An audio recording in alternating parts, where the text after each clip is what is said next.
He said, many of us never realize our greatness because we become sidetracked by secondary activity. We spread ourselves too thin, don't know how to say no. And we find ourselves doing all kinds of things and never ever have time to do those things that we need to do to work on ourselves. And then there goes a second, there goes another second, there goes another second, and we can't stop and hold time. And before you know it, you wake up one day and you're behind on your dreams and your bills.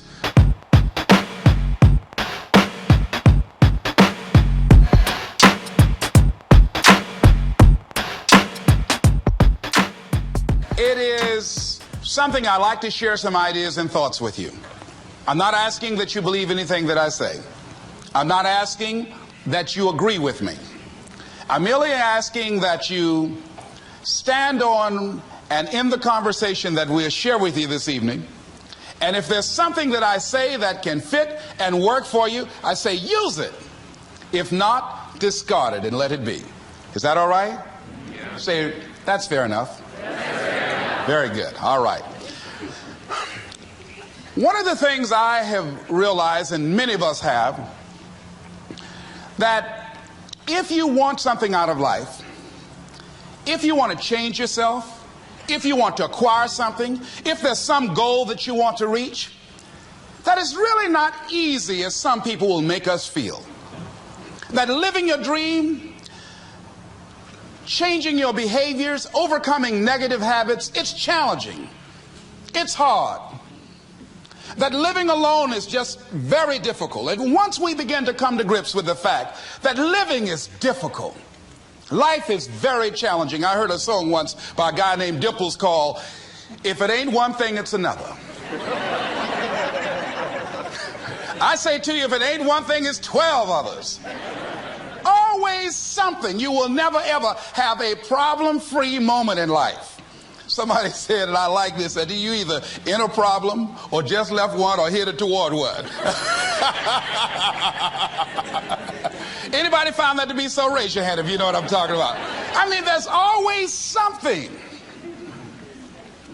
So how do we begin to nurture that hunger? What are the characteristics or the qualities of people that are hungry? What will it take for me to get some of the things that I want? And being hungry for those things. Number one, you've got to work on yourself. It's very important that you engage in an ongoing process to develop you. Spend more time on yourself than what you've been spending. It's very important. You owe that to yourself. I was reading a book by Og Mandino called The University of Success. Read one line, gave me a chill. I didn't have to read anything else in the book. He said, many of us never realize our greatness because we become sidetracked by secondary activity. We spread ourselves too thin, don't know how to say no. And we find ourselves doing all kinds of things and never ever have time to do those things that we need to do to work on ourselves. And then there goes a second, there goes another second, there goes another second, and we can't stop and hold time. And before you know it, you wake up one day and you're behind on your dreams and your bills.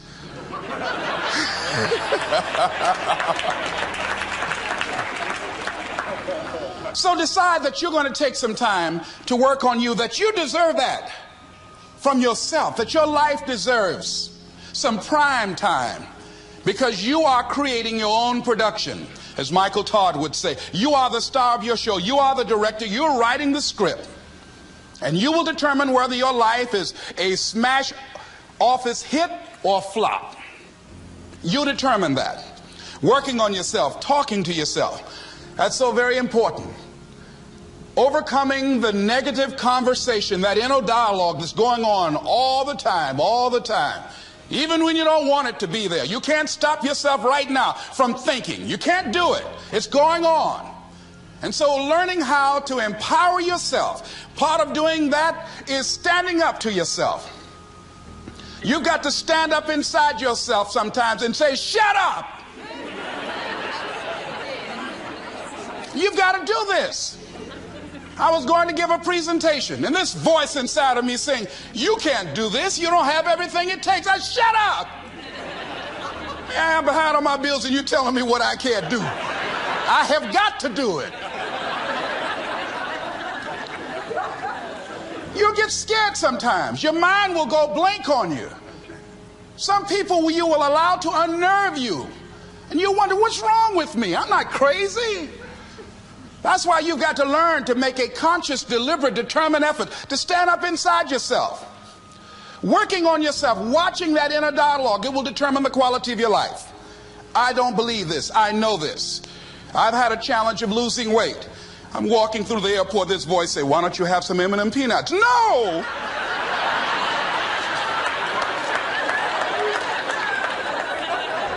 Well, just one. Then after you eat that, you might as well have a Snicker now, you sucker. I mean, it's challenging.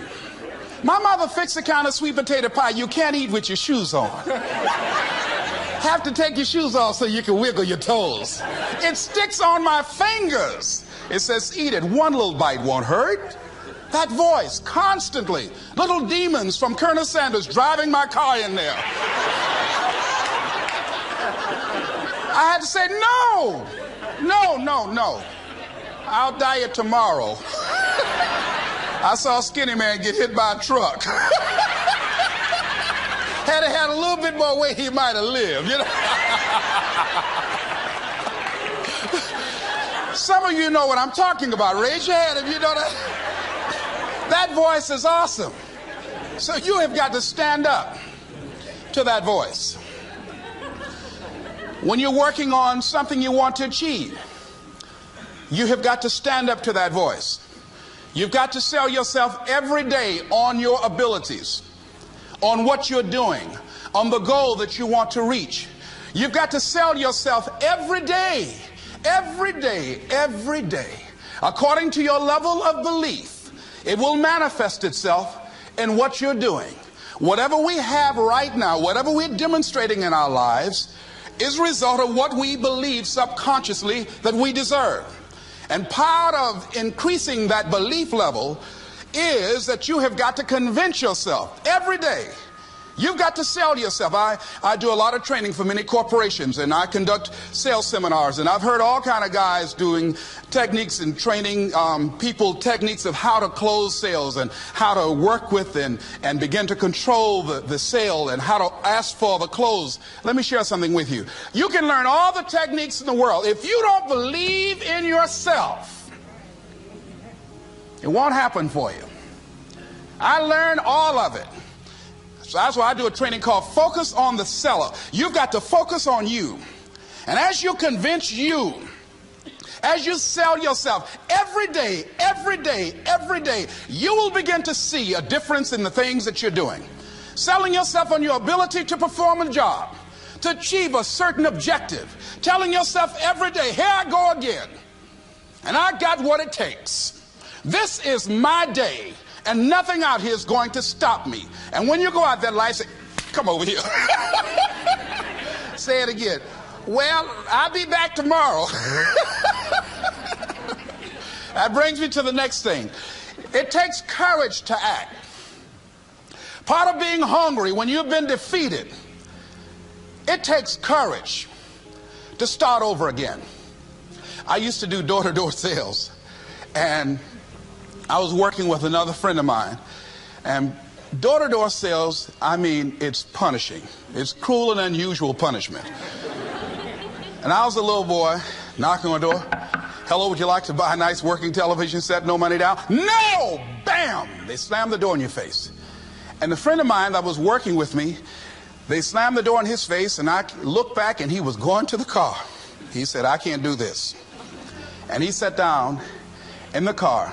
And he said, you go ahead, I'll be here when you get back. Now, he had a mother and father to take care of him. My mother was ill. I am adopted. I was hungry. I had to go on. I learned something about myself. That when you step into your fears, somebody said, it was Winston Churchill, he said that courage is going from failure to failure without losing enthusiasm.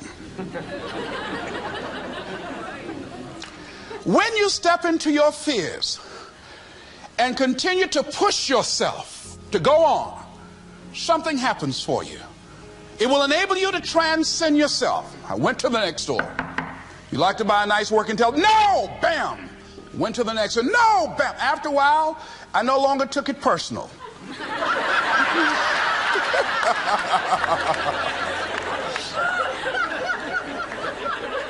And I begin to play a game. I say, well, I know there's a yes out here somewhere, and I'm going to keep on till I find it. And I'm not going home until I do. And I continue to knock on doors. And then somebody eventually would say yes. And I said, are you sure? And I would go in there and I would get the sale. When you have something you want to do, if you don't develop the courage to do that which has been given you to do, and you spend a lot of time going around trying to convince other people or trying to get their approval, what will happen is that you will lose your nerve. And other people will convince you that what you're doing doesn't have any value, and you'll give up on your dream. It's an interesting thing about life, I've also found, that if you don't have the courage to act, sometimes and particularly if you have something special to do, life will move on you. If it were not for life, I would still be a disc jockey. I didn't just leave voluntarily to go to the state legislature. I was fired. I was working on a job, and I came home one day. I was married at the time, and I told my former wife, I said, that guy Bert I work for is stupid. She said, if he's so stupid, why does he sign you a paycheck? Now, you see why I divorced her, right? I couldn't stand her. That night, I could not sleep well. Here was a guy that was controlling my life. I was going through all kinds of changes because this man controlled my paycheck. And it was Carlyle who said, truth crushed to earth shall rise again. Winston Churchill said, the truth is incontrovertible. Malice may attack it, ignorance may deride it, but at the end there it is. And we know scripture that says, ye shall know the truth, and the truth shall set you free. And the truth that I had to come to grips with, that I wasn't in charge of my destiny. The truth was that I wasn't giving all that I had. The truth was that there are some things that I wanted to do, but I didn't have the courage to act on those things. And the truth was that Bert Childs was a blessing to me. He made life so miserable for me, I had to start looking at my life differently. I started going to work earlier. I started being the last one to leave there. I started working harder than anybody else. The other guys could not. Why would you work so hard, Les? I said, I'm not working for them. I have been cheating, Bert, I thought. I've been cheating myself and my family. Wherever you are, whatever you're doing, do it with everything that you have. Develop the habit of giving more than what you're paid for. Develop the habit of setting standards that others will be measured by. Someone said, do not go where the path may lead, but go where there's no path and leave a trail.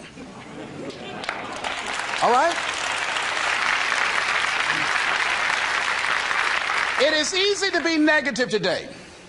It is easy to have low morale today. I was at a corporation and they're going through downsizing and going to lay off some 1,500 people over the next few weeks. It's very depressing there. And those people that stay there 9 times out of 10, they're just going to do just enough to keep from getting fired. Anybody can do that. But if you can begin to harness yourself and say that where I am, I'm going to do the best I can with what I got, because that is an expression of who I am. If you get into the habit of just being mediocre, it will become a part of your consciousness. If you get in the habit of giving less than what you have it within you to give, it will begin to reflect itself in your personality. It will begin to damage you psychologically. And you don't want to be a part of that kind of self-destructive behavior. And so you want to set some high standards for yourself. The next thing, part of what feeds that hunger, you've got to develop a sense of urgency.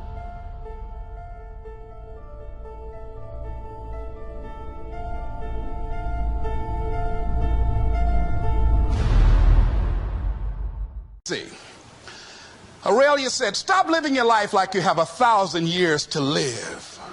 In life, you're either here today and you're gone today. If there's something that you want to do and you can't do it all at one time, do just a little bit of it. I like what Robert Schuller says. He said, by the yard it's hard, but inch by inch, anything is a cinch. Do just a little bit of it. A friend of mine, Bobby Kerr, used to be a roommate. Bobby wanted to go into the area of public relations. He loved working with the public. Young lady he wanted to marry named Clarice. Bobby was a great procrastinator. Pretty soon the job where Bobby worked, they transferred him to another location. He went out to celebrate with the people on that new job site. And Bobby suffered a massive heart attack and died. Bobby didn't drink and didn't smoke, was under 40, and he died. Ask you a question. How much time do you have left? How much time do you have left? When you start thinking about that, we don't know. We don't know. Bobby took all the greatness and all of the talent and all of his abilities to his grave with him. One of the things he could have put in parentheses under his name, he didn't use all his stuff. And most of us do that. Most of us don't use the stuff that we have brought into the universe. And we want to make a conscious, deliberate, determined effort to start living life with a sense of urgency and using what we've got. Using ourselves up. Sharing what we brought into the universe to share. Because if we don't, nobody else will. Stop wasting valuable time. Knowing that if we begin to live our lives as if each day were our last, our lives will take on a whole new meaning. They take on a whole new expression, valuing each moment that we are blessed with. The next thing that begins to nurture that hunger, honor yourself as your word. Don't give your word out lightly. When you throw your word out there and you don't honor it, it makes a statement about you. If you decide to maintain a sense of integrity with yourself, that if I speak it, I'm going to live it. It's who I am. And I'm going to be very cautious in how I give my word to others, and most of all with the commitments that I make to myself. Because I want my life to reflect my words and honoring who I am and what I express. Another challenging area in terms of nurturing and developing that hunger in yourself is learning the art of becoming single-minded. Learning how to concentrate. Learning how to focus in. And you'll be surprised at the things that you're able to do. When you learn how to block things out, when you learn how to keep thine eyes single, you'll be surprised at the ideas that will come to you, of the people that you'll be able to attract, of the opportunities that you'll be able to see. You'll begin to see things that have been standing there looking you in the face, saying, I can't believe this has been here all this time. Here's a habit that I do. Maybe it might be of some value to you. I get up in the morning and I start writing what great ideas that I can think of today that can improve me and that will enable me to reach my goal. And I just let my mind flow. Sometimes I write 15, 20 ideas. Some days it's more difficult than others. One idea can change your life. One idea can turn your life around. Deciding that you're going to focus to develop your skills. A guy was the new owner of a baseball team that was in the basement of the league when he took it over. He went to the pitcher and he said, what is your best throw? He said, well, I got a good curveball and I've got a good fastball. And he went on talking about his different throws. He said, but tell me this, what is your best throw? He thought for a moment. He said, I've got a good fastball. He said, that's all I want you to work on. Nothing else. Just develop your fastball. The next year, they went to the World Series. Most people don't know where their fastball is.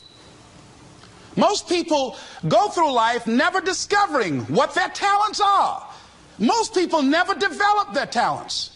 They have skills and abilities, but if you don't nurture them, if you don't develop them, they will never serve you. Your gifts can take you many places if you develop your gifts. Most of us don't like to do those things that come easy to us. I've always loved to talk to people. I decided, taking this advice, to develop my skills as a speaker. And my gift has developed and it's taken me many places. You have something that you brought to the universe. And that if you decide that my life deserves my developing this, what I do well, and becoming the best at it, and mastering myself, and seeing what I have within me, if you decide to drop your buckets where you are and develop your gifts, I grant you, you'll never ever be without. I grant you that your gifts will take you places that will literally amaze you. I grant you that if you begin to work to develop your gifts, you'll develop a strong sense of happiness. You'll get a larger vision of yourself, because part of beginning to get a larger vision of yourself, all of us need some area of our lives where we can have a feeling of competence. That people know when they think about this area, that's something you do. That you eat and sleep that. And that you do that. You do that. And people know it. And you know it. And you know that you know this. If you don't know anything else, you know this. Can you tell I know what I'm doing?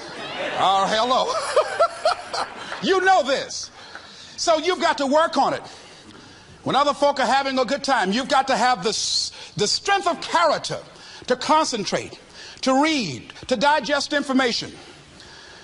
If you decide in any particular area that you're concerned about, to make a conscious, deliberate, determined effort to read one book a month in that area, in 5 years, you'll be among the top 5% experts in the world. I read a minimum of 2 books a week. The average American reads only 1 book a year. If you decide that area that you love, that you are going to master that particular area, in this era of accelerated change, overwhelming complexity, and tremendous competition, as you begin to develop and expand your skills and your talents and your vision of yourself, you will always be in control of your destiny. The next thing is, whatever it is that you want to do, you want to do it massively. I have a friend who was telling me that his sales were down. I said, well, how many phone calls you make a day? He said, 25. I said, double them. Make 50 or 75 or 100. He said, oh man, that's just too much. I said, what do you mean too much? You behind on your bills? You're talking about too much? You know one way to get back on your feet real quick is to miss 2 car payments? You talking about you're tired? There's no competition out here. Decide that you're going to push yourself. Most people won't do that. Most people give up on themselves easily. You know the human spirit is powerful. There's nothing as powerful. It's hard to kill the human spirit. They asked Benjamin Disraeli, a man who became the head of a country at a time when Jews were not allowed out after 10 o'clock. They said, how did you do it? How did you achieve it against such great odds? He said, nothing can resist the will of a people that will stake even their existence on the extent of their purpose for good. That when you have a made-up mind, when you decide that you want to do something, I was reading something the other day, he said, the power to hold on in spite of everything, the power to endure, this is the winner's quality.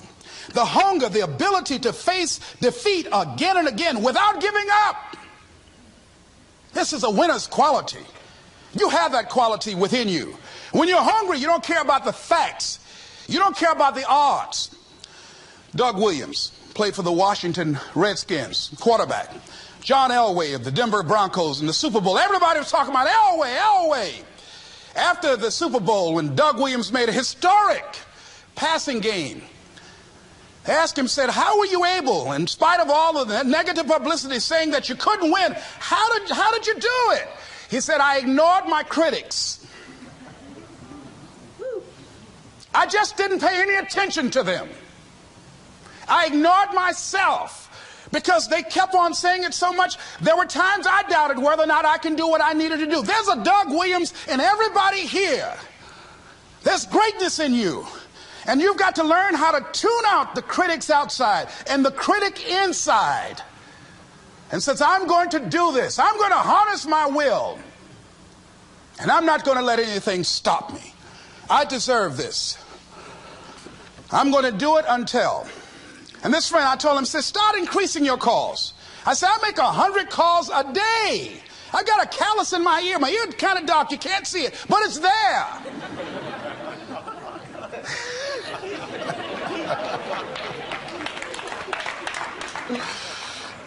His sales have increased. He's working harder now.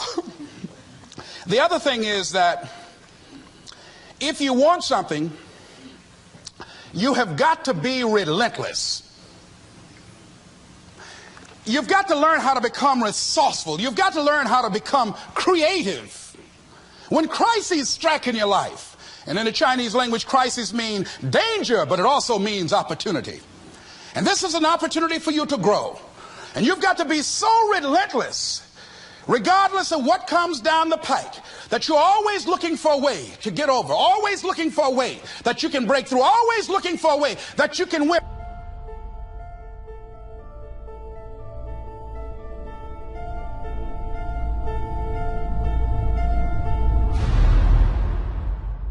And always looking for a way that you can strike a telling blow. And pretty soon, I think there's some people watching us in the universe that say, wait, let's call a meeting over here. You know that guy Mustafa? Look at him down there. He won't stop. Just that fool don't know he can't get over. Look here. Why don't we do this? Let him go and let's mess with somebody else. Just let him go on through.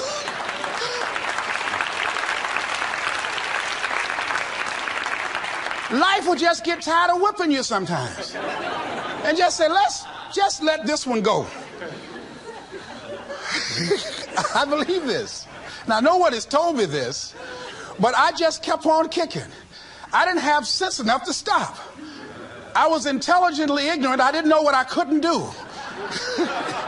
So I just tried anything. And the fascinating thing about life, because you can't get out of it alive, you might as well have a good time, you know? You might as well have a good time. Live your life with passion, with some drive. I was giving a seminar the other day, and I mentioned that I was going to do some training in August with some young teenagers and take about 100 away to a 2 or 3 day camp and wipe them out. Been working on this. So after the speech, one of the parents walked up to me and said, Mr. Brown, I'd like for you to do something for my son. He's not motivated.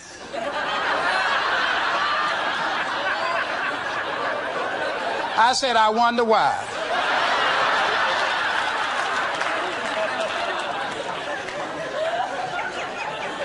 I wonder what's wrong with him.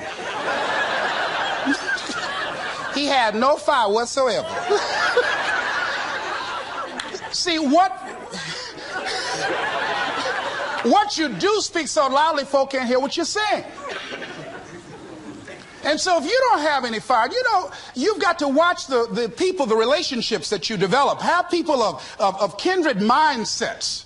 If you're around folk who are dead and negative all the time, they will affect you. You want people that are around you that have smiles on their faces, looking good. I was telling a group last week, Abraham Lincoln refused to hire a guy because of his face. They said, but the guy can't help it. He said, anybody over 30 is responsible for their face. If you have some depressing face looking at you every day, it affects your blood pressure. Keep these dead faces away from you. It's contagious. This is serious. So you've got to watch your countenance, watch your face, have an uplifted expression, watch your body posture. All of these things affect you psychically. You got to be the kind of person that you are fearless. Fearless. Folk leave fearless people alone. There's some people walk through a neighborhood and every dog in the neighborhood would bark at them.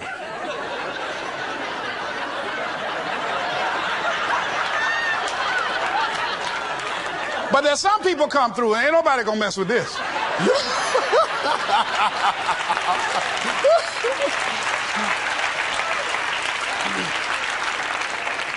You are unstoppable. And because you are unstoppable, because you've got power that you haven't even begun to use yet, you owe it to yourself to release your brakes. How many of you have the experience of pulling out of your driveway and you mashed on the accelerator and the car was just going, it couldn't move. And you mashed harder and it couldn't move. And then you discovered you had your emergency brakes on. And then you release those emergency brakes and it goes, choo. Have you ever had that experience before? Most of us go through life with our brakes on, holding back, not giving all that we have, not sharing all of ourselves. Most of us go to our graves still holding on rather than releasing it. What are some of those things that keep us from releasing it? Because of past experiences, past defeats, past pain. We look back, well, it didn't work out then. It probably won't work out now. Many people get confused their performances with who they are. I was reading Pat Riley, the coach of the Los Angeles Lakers.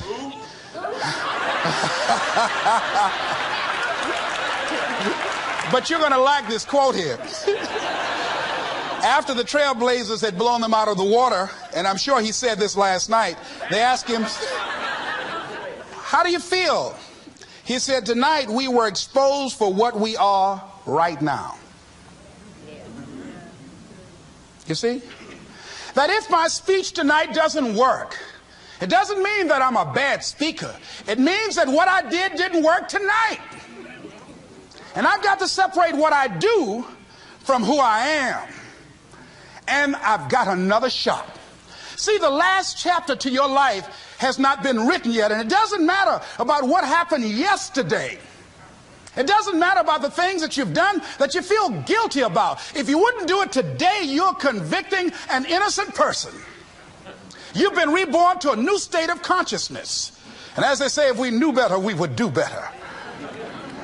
And so you begin to decide, I'm not going to be denied. I remember, and I was telling someone, and they asked me, would you repeat that again? I was interested in going into broadcasting. I'm adopted. And that was my key out.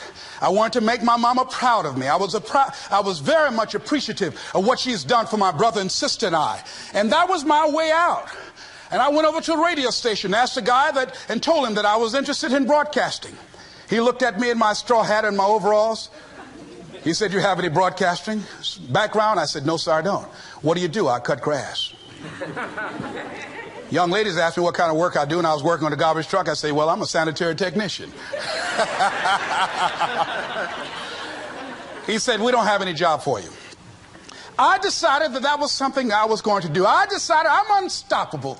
I'm going to go up in here and I'm going to do this. I started going to the radio station every day, developing a relationship with the people that were doing what I wanted to do. And that's what I encourage you to do. Whatever area you want to go in, find people that are doing it the way you want to do it and develop a relationship with them.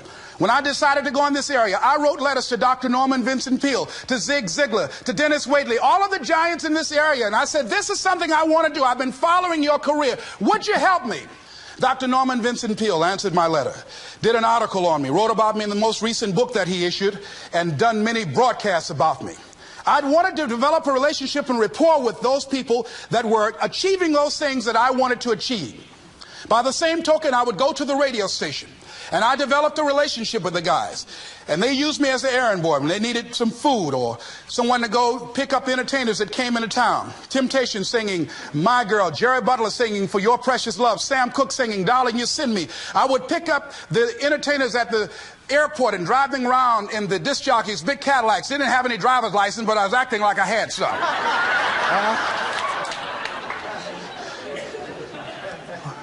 Every day I used to go home and work on my communication skills, developing myself. It was Whitney Young. He said, it's better to be prepared for an opportunity and not have one than to have an opportunity and not be prepared. Start working and developing yourself now and prepare yourself for what it is that you want, because you expect to get it. And when the disc jockeys were in the control room, I would go in and watch them and develop a trust level, and they would let me stay, and I would watch and observe them working the controls. When you want something out of life, don't worry about how you're going to get it. How is none of your business. The most difficult thing it is to hold the vision. It's to hold the vision. So there I was at the radio station. A guy was on the air and he started to drink by the name of Rock. I was outside the window looking at him and watching. Hungry and ready, saying, drink, Rock, drink. Pretty soon the phone rang. It was the general manager. I said, hello. He said, Les, this is Mr. Klein. I said, I know. He said, Rock can't finish his program. He's slurring his words. I said, I know. Can you work the controls until one of the other disc jockeys come in? Would you call them? I said, yes, sir. I hung the phone up. I said, now he must be thinking I'm crazy. I called my mom and my girlfriend Cassandra. I said, y'all come out on the front porch and turn up the radio. I'm about to come on the air.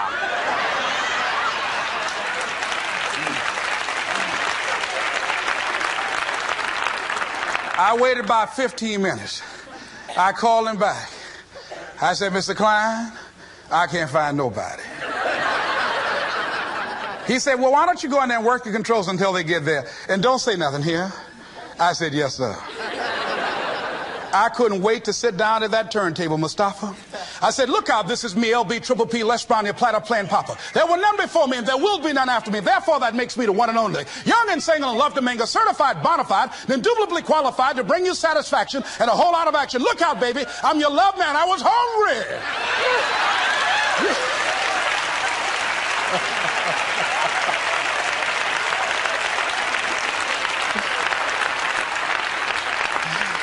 Shake somebody's hand on your right and left and say, you've got to be hungry.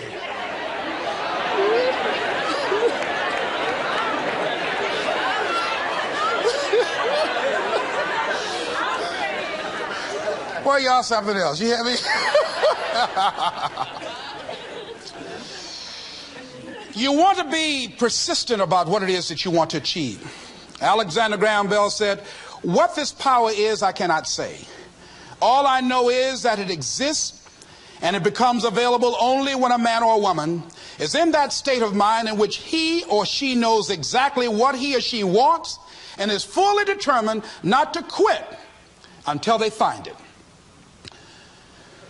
When our children are learning how to walk, how many times will your baby attempt to walk and fall and you just say, just sit down, don't try anymore, you've fallen 20 times. Just sit down somewhere, busting your lip and everything, getting in folks' way.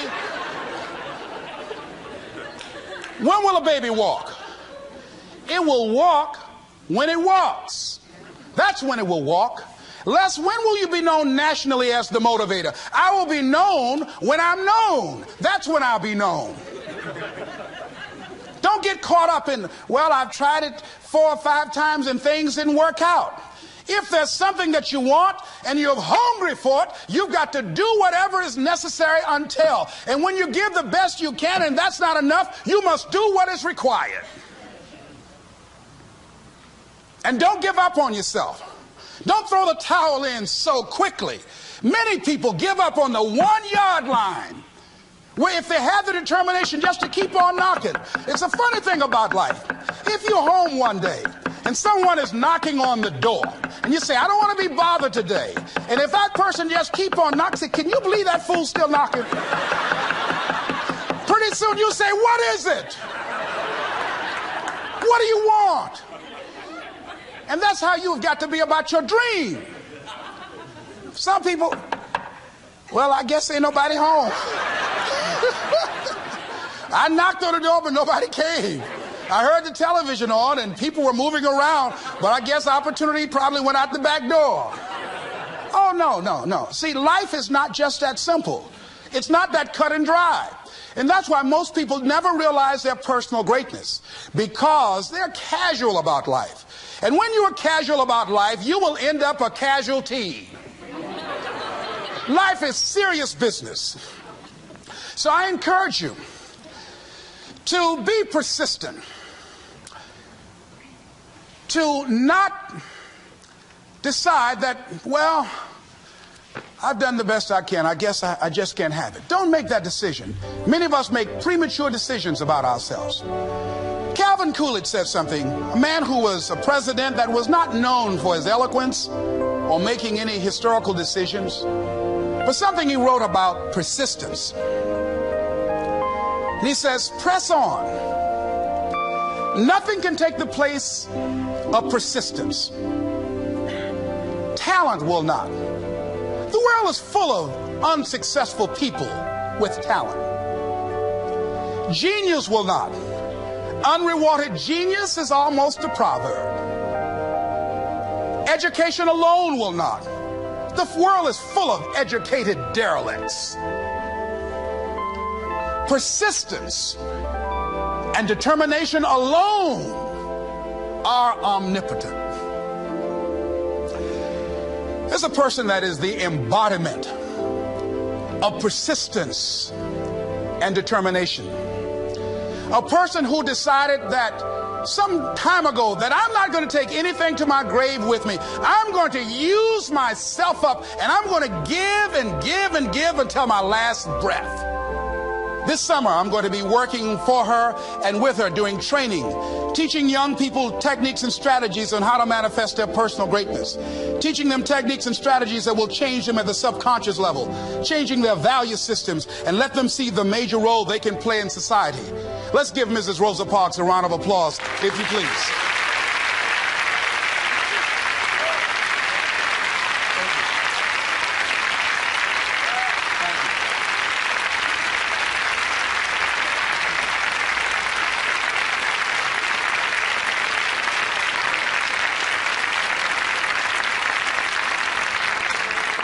Here we are in the presence of greatness.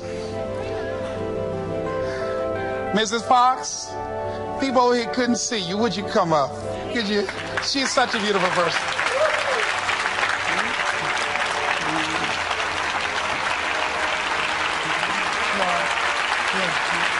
Beautiful person.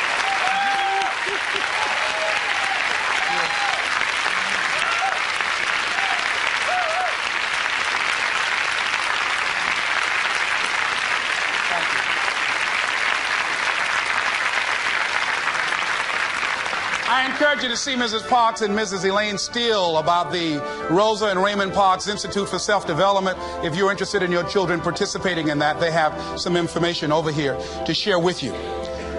It is just fascinating and just a blessing to have this woman when a lot of folk who are giving up. And here this year she celebrated her 75th birthday and still has a dream of being an instrument of change. And there is a Rosa Parks in all of us who made a decision at one point in time, standing on the platform of oughtness, as Immanuel Kant talks about in a book called Critique of Pure Reasoning, that there's certain things we know we ought to do. We just know it. We owe it to ourselves and those around us. I don't know what your dreams are. I don't know what your goals are. But let me leave this with you.